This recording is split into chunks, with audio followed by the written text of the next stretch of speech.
Once upon a time, there was a man named Friedrich, who emigrated from Germany to America. He was a young man with big dreams, hoping to make his fortune. Friedrich was from a small village in Germany where everyone was known as braggarts. His last name was Drumpf, but it was changed to Trump to improve the family's social status. After working as a barber in New York City, Friedrich decided to move to Seattle and open a saloon cum brothel. His establishment offered customers access to food, liquor, and private rooms for ladies, which was code for prostitutes. Friedrich was successful, and he decided to take his business to the Yukon to take advantage of the Klondike Gold Rush. He made his customers pay for services with gold dust and even had scales in the bedrooms.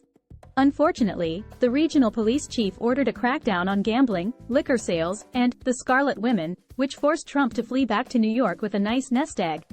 During a visit back to his hometown in Germany, Friedrich got engaged to a local woman, Elizabeth Christ, and tried to resettle there. But the authorities deported him for dodging military service during his years in America.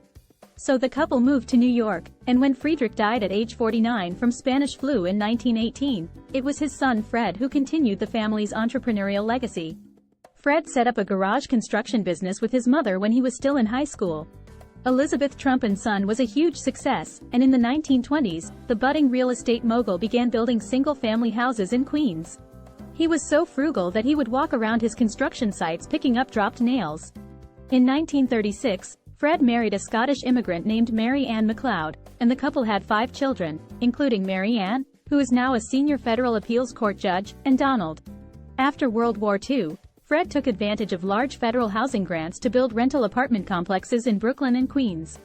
He realized that his German heritage might be a hindrance to business, so he claimed his parents were Swedish. He had a lot of Jewish tenants, explained his nephew, John Walter.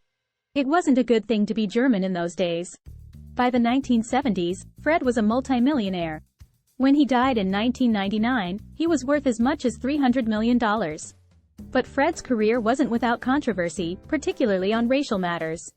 He was arrested in Queens in 1927 after a street battle at a Ku Klux Klan rally.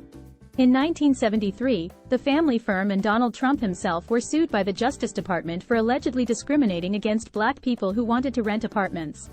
The company eventually settled and agreed to put in place anti-discrimination measures. Donald Trump left Brooklyn and Queens behind and set out to make it big in Manhattan. "I had loftier dreams and visions," he said. He took a $1 million loan from his father and more than $100 million in bank loans his father helped secure for him, and leveraged it into a string of major building projects in Manhattan, including the Grand Hyatt Hotel, Trump Tower, and Trump Plaza. He also branched out into golf courses, luxury resorts, and dozens of other industries. A natural showman, Trump understood the value of marketing himself. "If I take out a full-page ad in the New York Times to publicize a project, it might cost $40,000, he said in 1987. But if the New York Times writes even a moderately positive one-column story about one of my deals, it doesn't cost me anything. But Donald's business ventures weren't without controversy either. He faced multiple bankruptcies, lawsuits, and accusations of shady business practices.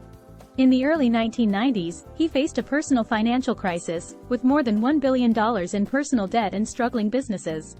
However, he managed to turn things around, and by the late 1990s, he had regained his status as a billionaire. In addition to his business ventures, Trump became a prominent figure in the entertainment industry. He hosted the popular reality television show, The Apprentice, for 14 seasons, where he famously said, "You're fired," to contestants who didn't meet his expectations.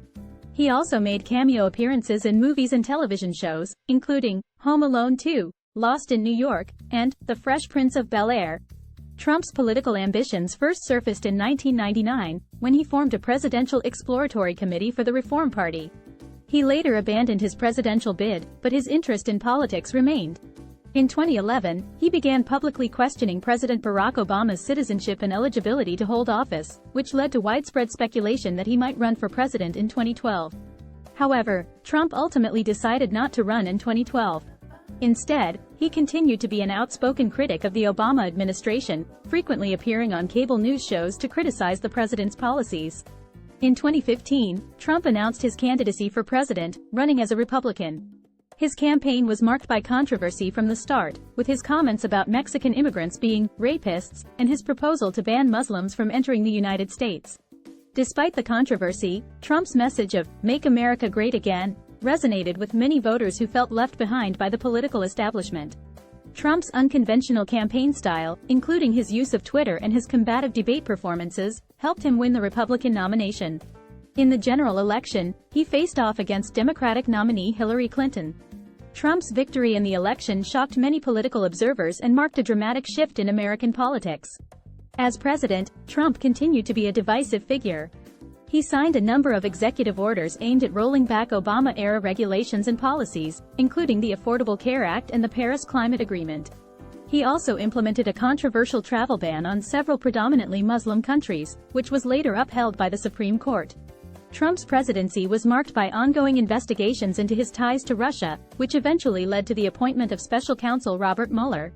Mueller's investigation found evidence of Russian interference in the 2016 election, but did not find sufficient evidence to charge Trump or his campaign with conspiring with the Russians. In 2019, Trump faced impeachment by the House of Representatives, which accused him of abusing his power and obstructing Congress. However, he was acquitted by the Senate, and his approval ratings remained relatively stable throughout his presidency.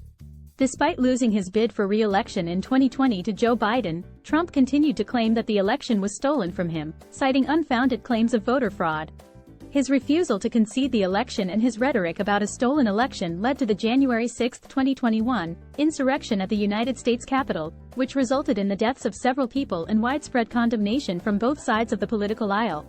In the aftermath of the insurrection, Trump was impeached for a second time, making him the first president in U.S. history to be impeached twice.